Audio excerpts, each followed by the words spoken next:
contarles un poco de la historia de esta fábrica que fui a visitar, la cual está casi derruida.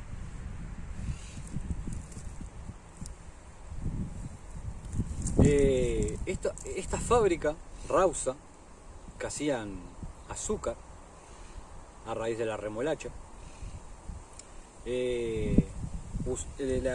la armaron, o se les ocurrió la ingeniosa idea de ponerlas en un monte cerca de un arroyo para tener infinita agua. Unos americanos fueron los inversores y lo hicieron en el año 1945.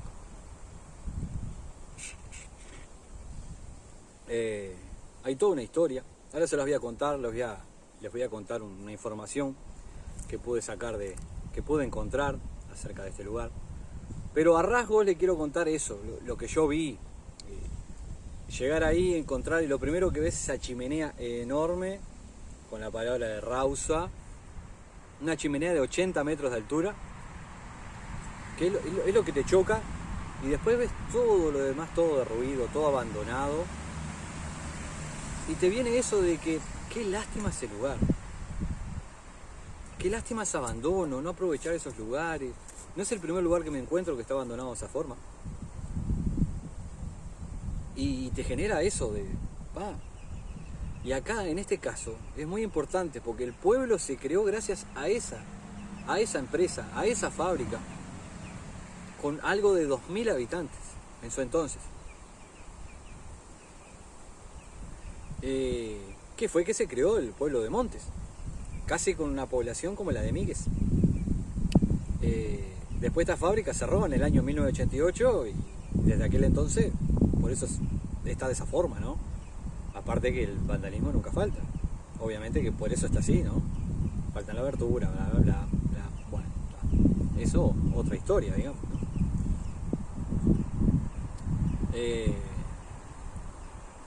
Les voy a detallar. A continuación, les voy a contar una historia, una información que encontré. A ver, ¿por dónde podemos empezar que yo no haya contado? Empecemos por la parte de la guerra. Uno dirá, ¿la guerra por qué no empezamos? Pero vamos a empezar por ahí.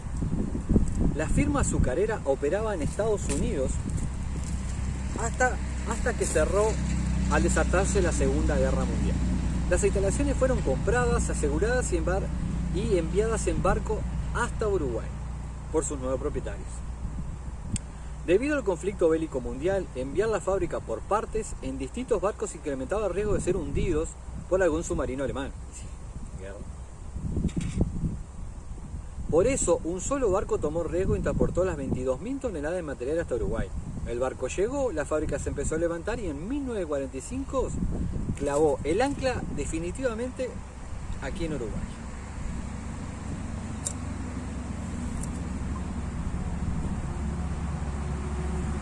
Desde su inauguración hasta su cierre en 1988, Rausa fue el motor encargado de poner en marcha el funcionamiento del pueblo.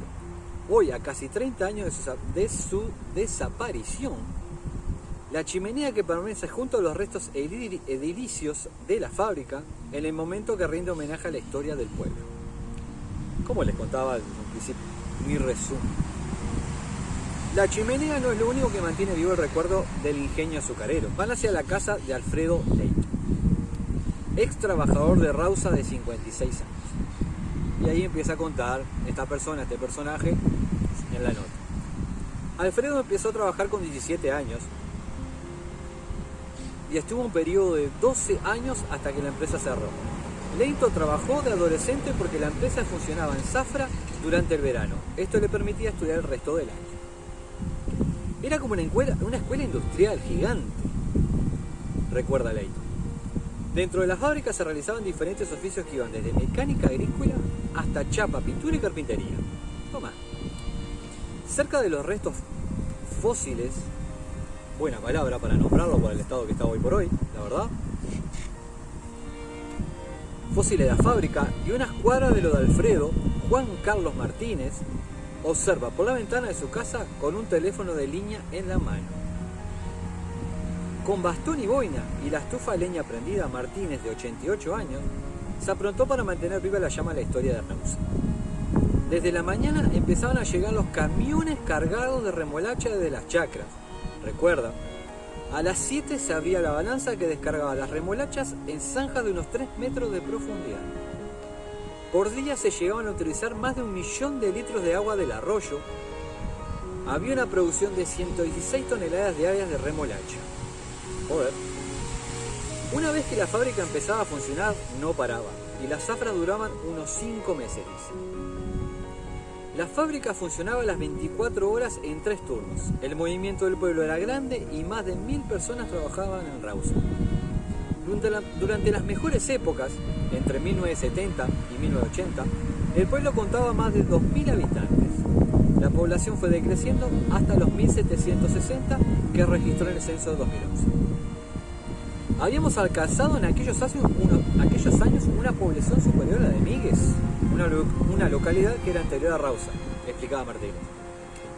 En la fábrica no solo trabajaba gente del pueblo, sino que también en la vecina Míguez de Tala y de Minas.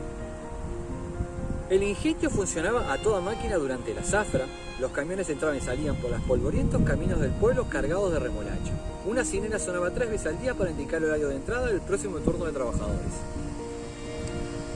Además del ingenio azucarero, Rausa montó su propio matadero, que luego se transformó en un frigorífico. Toma, creó un lago artificial, un equipo de fútbol y hasta tuvo un helicóptero para vigilar los campos donde se cosechaba la remolacha.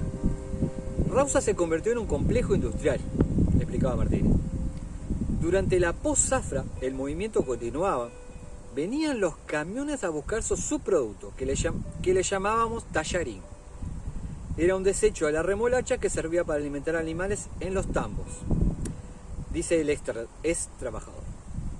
Roberto Minoso, de 83 años, quien trabajó 40 años en la fábrica y emigró a Montevideo un año antes del cierre, afirma que la fábrica fue un centro educativo de formación de gente, un centro comunitario como muy pocos. Extraer azúcar de la remolacha pareció ser un negocio inviable a medida que pasaba el tiempo. Por eso, a finales de la zafra de 1988, la sirena que indicaba la entrada del último turno de trabajadores sonó una vez y luego cayó para siempre. El cierre del complejo industrial golpeó duro el pueblo durante muchos años. Y sí. Se produjo una diáspora, la gente tuvo que emigrar e irse a trabajar a otro lado, explica Martín. Algunos se fueron a Montevideo a trabajar en la construcción. Él no sufrió el impacto del cierre ya que se jubiló en aquel momento. Yo lo asumí, dice mientras se frota las manos frente al fuego. Para Alfredo Layton fue distinto. La empresa cerró cuando tenía 29 años y tuvo que buscar diferentes alternativas y probar suerte en Montevideo. Llegó un momento que no sabes cuál es tu casa, dice. Si bien tienes la familia en Montes, en Montevideo tenías tu ingreso. Layton recuerda que el estado de ánimo en esos años era jodido y que hoy por hoy le nombrás Rausa a algún veterano y les duele. La empresa fue mucho más que una fuente de trabajo, según Layton. Sentías que la empresa era tuya. Qué jodido todo esto, ¿eh? Qué jodido. La verdad, es una historia de que cada pueblo tiene la suya. Porque cada pueblo tiene la suya. Porque aquel pueblo se formó por tal cosa y aquel por tal cosa. Y así sucesivamente, así como se está formando, no sé, los pueblos que hoy por hoy, por nombrar algo en la actualidad, UPM, se está formando un pueblo alrededor. Y así siempre va a ser, donde hay una industria grande se forman pueblos. De que las fábricas cierran, o sea, no son para siempre. Y esos pueblos quedan montados ahí, y quedan esas estructuras, esos esqueletos, esos fósiles, como decía la nota, en los cuales uno puede ir a visitar y recordar esos momentos mediante información o que lo haya vivido. No es mi caso porque mi edad no la amerita, pero podés contar este tipo de historias. Bueno, espero que les haya gustado.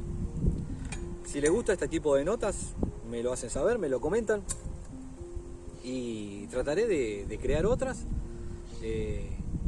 siempre y cuando tenga información.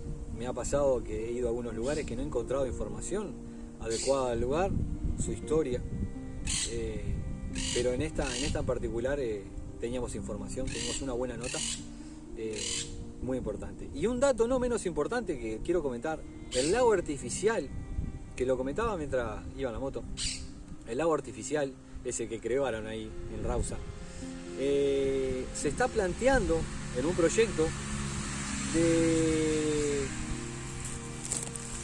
de hacerlo de criadero de peces. Se está hablando de unos bagres negros, unas carpas y otros peces más. Está bueno el proyecto, está interesante porque son fuentes de trabajo, de algo que ya está ahí, de algo que capaz que no haya que tener mucho gasto. Y estaría lindo, estaría bueno. A mí que me gusta la pesca, que soy un fanático de la pesca, tener un lugar así que haya de criadero, por decirlo así, de peces, está bueno, está bueno. Es un proyecto planteado en el 2020, veremos si esto sigue, si se realiza. Y bueno, estaremos atentos y subiremos información en el momento de que se sepa algo de esto. Y bueno, gente, seguimos viaje, seguimos que no todo es joda, chicos.